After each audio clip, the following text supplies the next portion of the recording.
And we are live. Welcome to another episode of the e-commerce coffee break. Today, I want to talk about cross-promotion marketing. And for that, I have a guest with me, Ruben Arnold, coming from Cardstream.io. And they have developed an app for e-commerce platforms like Shopify that helps with cross-promotion marketing. So let me welcome Ruben. Hi, Ruben. How are you today? Hi, Klaus. I'm very happy to be here today, and thanks for welcoming me. You're welcome. Share a little bit about what you do, who you serve, and why you decided to start an app for cross-promotion marketing.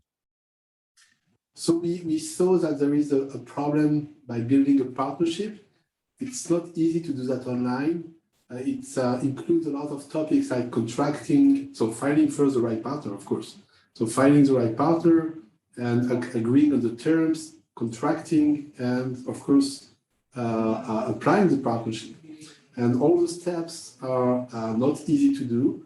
In the offline world, we know about that as businessmen. We always talk with people, trying to find the right partners and trying to contractualize with the right partners. It can take months of discussion.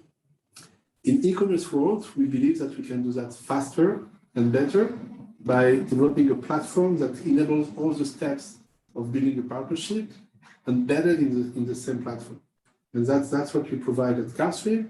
It's a platform where you can find the right partner, discover his inventory, find the right products for your own audience, and get to the right contract with them, the right terms, and launch a partnership very easily and cross-promote together. Okay. So let's take a step back. So basically, I'm a store owner. Obviously, I'm interested to get the word out to find new customers. As we know, paid advertising with Facebook and Google because of Apple is getting more and more difficult. It's quite expensive. So the idea where you're coming from, if I'm getting you right, is sort of a finding partners like a store-in-store concept, which you see like in department store, where you just find someone who is sort of in the same industry or niche or whatever, and then sort of share their customers while you're not really competing with each other because you have products that are sort of working with each other. Is that right? Or give me a bit of a background. Yeah, exactly. It works pretty well with complementary products. So for example, you are a shoe company and I'm a belt company. And we want to sell shoes and belts together. But I don't produce shoes, you don't produce belts. That's okay, we can partner together and the clients will benefit from a nice bundle of shoes and belts at the same color or whatever, the same material. And it could be a nice bundle. So we could be interested of partnering together because instead of having selling baskets, average baskets of $50, we could sell an average basket of $70. So it's good for you, it's good for me. And we're working on the same audience we have. We don't need to buy external audience to increase the basket average price. So it could be a good deal. And this is at the center of partnership. It's together, we could achieve more just by working together. Okay. So it works in both directions. So once you have found your partner, you're promoting their products and they're promoting your products. Is that right? It can work both sides, and it can also work one side. So for example, we have two roles, right? There is one role of the supplier of the product, another role of the reseller of the product. So it can work as one side. We have one is defined as a supplier of the product. The other one is defined as a reseller of the product. But sometimes it can work both sides. You can want to sell your shoes on my belt store and can want to sell my belts on your shoe store. Or not. Maybe it's not worth that. Maybe you have a big audience, I don't have any audience, so it won't help you to sell your shoes on my belt store. So we are going to do that one side. But you will benefit from that, and I will benefit from that. This is a partnership, even if it's only one side. Okay, so concept is clear now. How does it work in the online world? How does it work in a Shopify store, for instance? So today we're finalizing the MVP of the product on Shopify. So today it's a limited scope. So I can tell you about both the limited scope and the vision of the product. The vision is also very interesting. So what we propose to our customers is first to find the right partners. So we have a catalog of partners. So it's shops like yours, with shop owners like you, entrepreneurs. They want to extend their business. Looking also for partners. We have a catalog of partners, and you can look for partners. We know that it's not obvious to look for partners if there are too many partners on the page. So we're developing also a machine learning experience where we know you better, so we know your needs, and we can fit you some partners. It doesn't mean that you cannot access other partners, but we want to feed you with the most relevant partners first, so you don't waste your time. And so you look at the partners, you look at the product they have, because sometimes the brand is important, but the product, the inventory is also important. So you can access all the products they have, they sell in their store, and you can see the price, you can see the terms, the conditions, you can see the commission you will get. So you browse the inventory of your future partner, and you select the product you would like to sell in your shop. You can do the same with your own shop. You can select the product you want your partners to sell, so you can promote them to your partners. Remember, you can work both sides. And you ask your partner if he agrees to do partnership with you. It's not mandatory, right? It's a free world, so if they accept, so you are officially partners. You have the terms between you already set, and now it's time for operations. Operations, it's works through a word called brand shipping. Brand shipping is close to drop shipping, but it's not exactly drop shipping. To drop shipping, the term is for when you want to sell in China a product at 10 cents and you want to sell it to your customers at $10. So you're doing drop shipping. We're not doing that, right? We're doing brand shipping because it's between two brands, not with Alibaba, but it's two brands, two well-known brands, established brands, and they know they have to respect the identity of the brand, the concept of the brand. They need to share the values of the brand one with another. So it's brand shipping because it's very value-oriented. And we propose this brand shipping option where your customers will buy on your website products from your partners. Your partners will deal with the shipping, will deal with the delivery, and you will get the money. You will get your commission without dealing with anything. Your partner will deal with all the logistics, and your customer will get a great experience between two brands, well-known brands, established brands. Both of them are working very hard on the customer experience.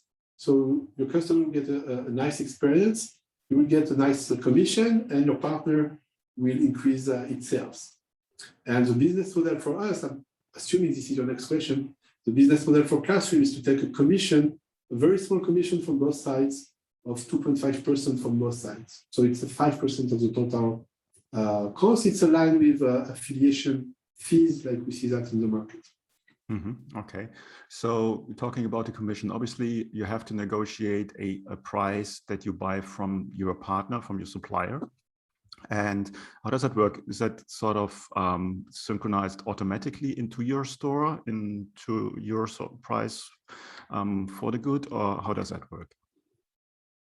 So I understand we have two questions, right? So the first one about the price, the second one about how we deal with inventory.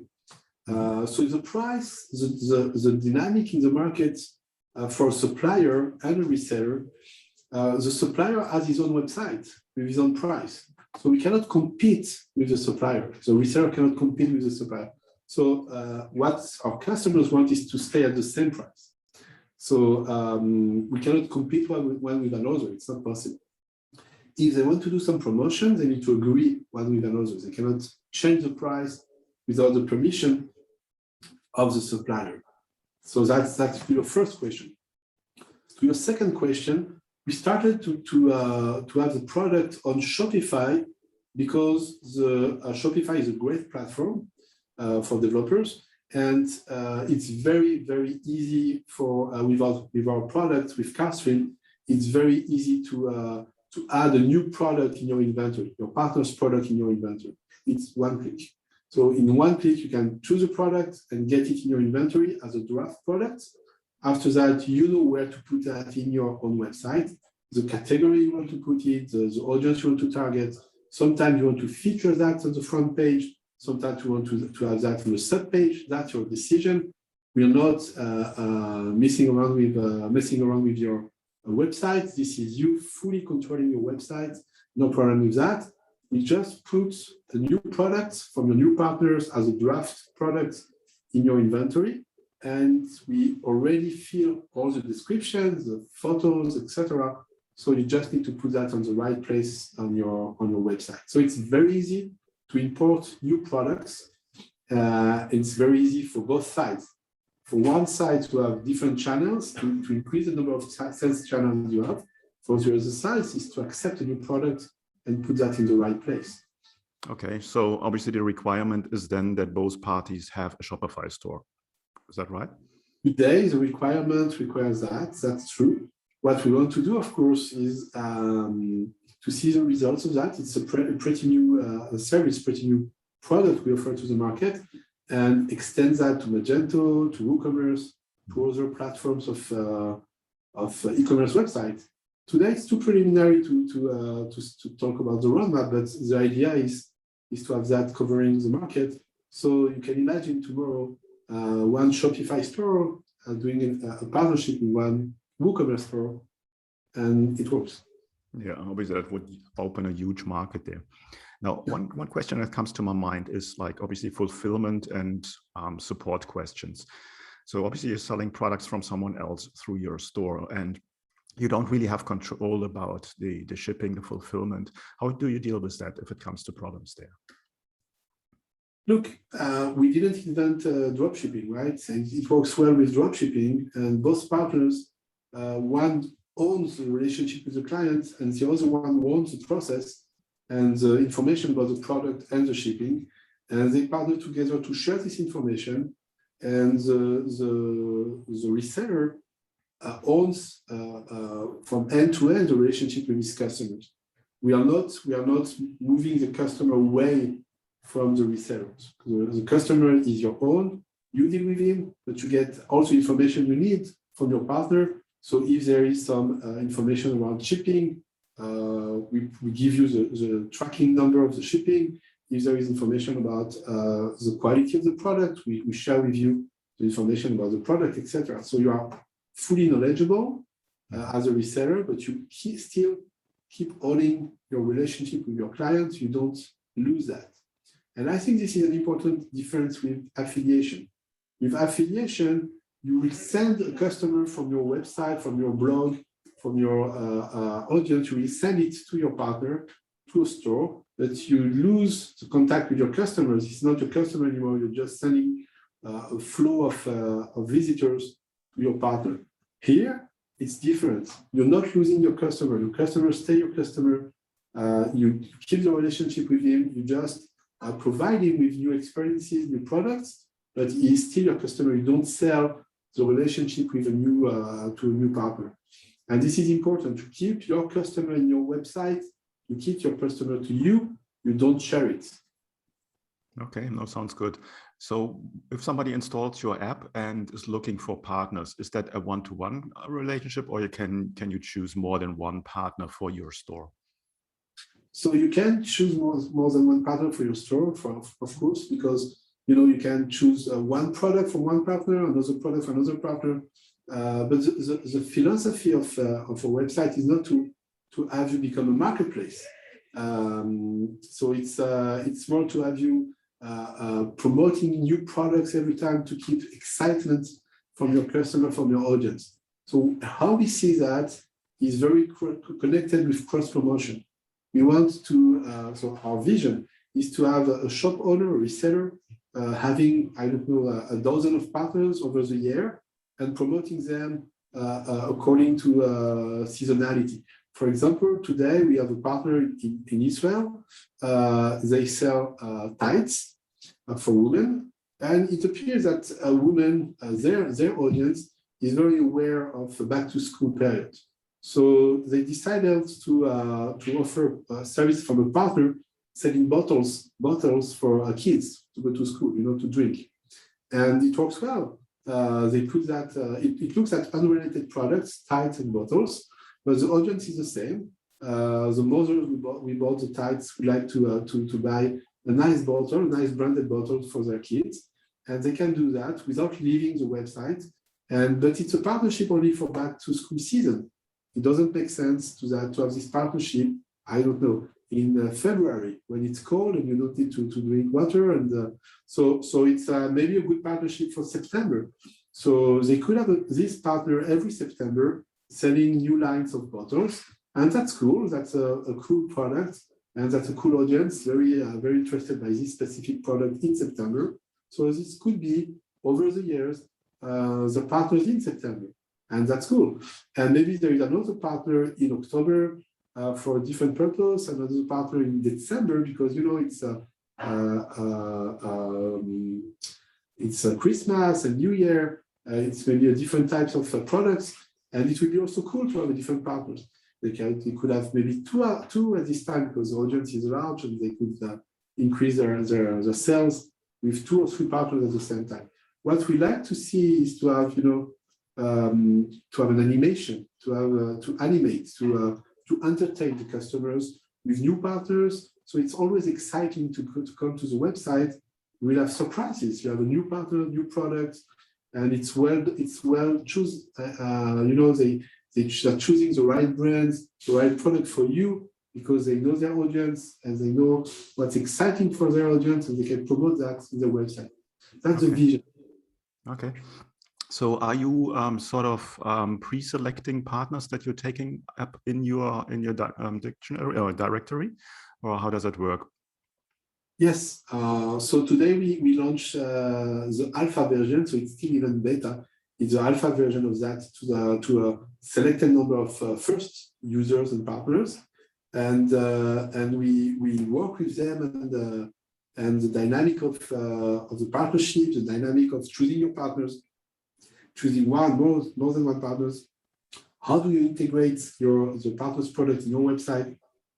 So you work closely with the first users, the early adopters of this product, and we learn from them. This is very important at Cardstream, is to, like many startups, is to learn from the customers, to learn from the way they do that, and not to impose our way to think and our way to do things.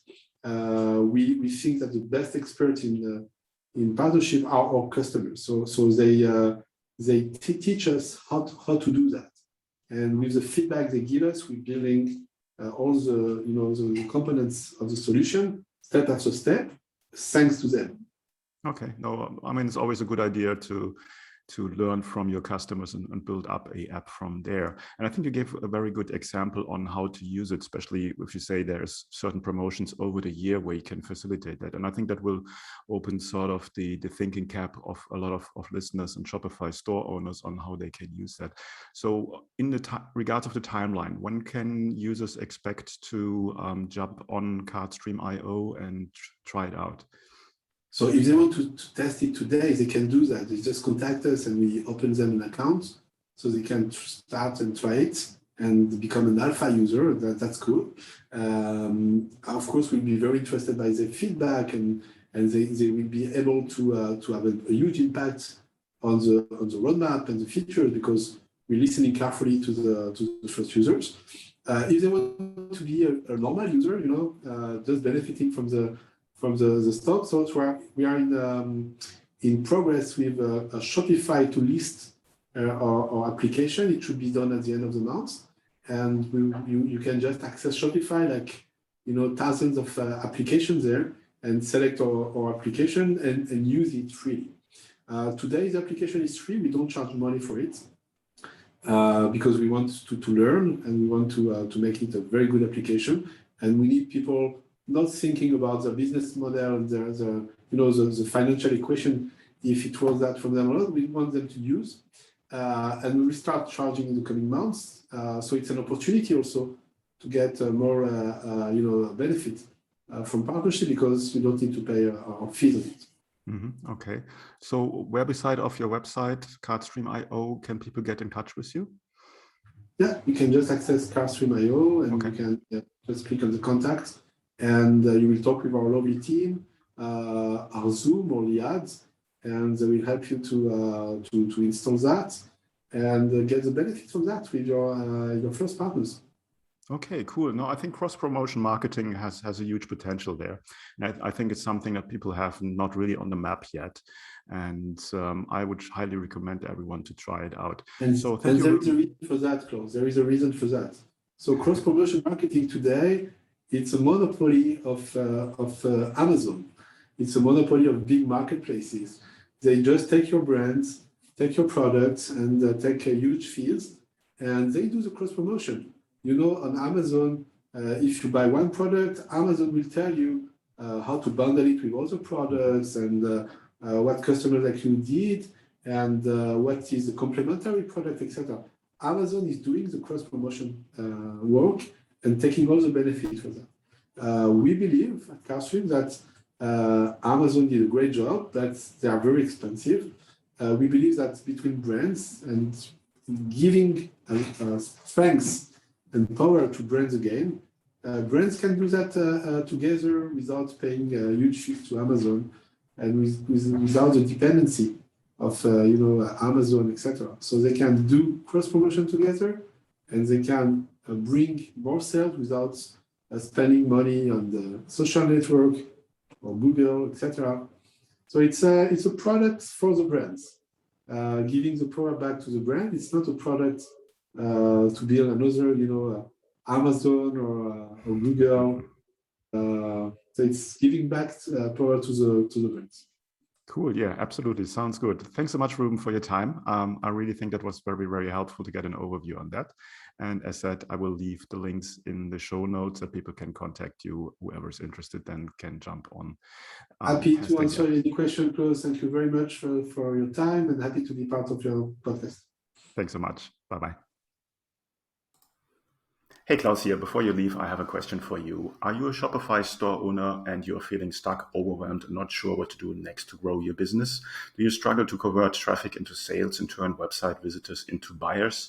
Do you want to have direct access to a mentor who can assist you with your store, your strategy, offer, marketing, sales, and anything else you might need in your business? Then I would invite you to apply for my Get Conversions program, where I show you how to remove the guesswork out of growing your Shopify business and create clarity to optimize your business for maximal growth and profit. This is an application-only program. To apply, go to klauslauter.com to learn more. And finally, please do not forget to subscribe, like, and comment. It's a huge help and allows me to reach more people with this channel. Thanks in advance, and until next time at the e-commerce coffee break.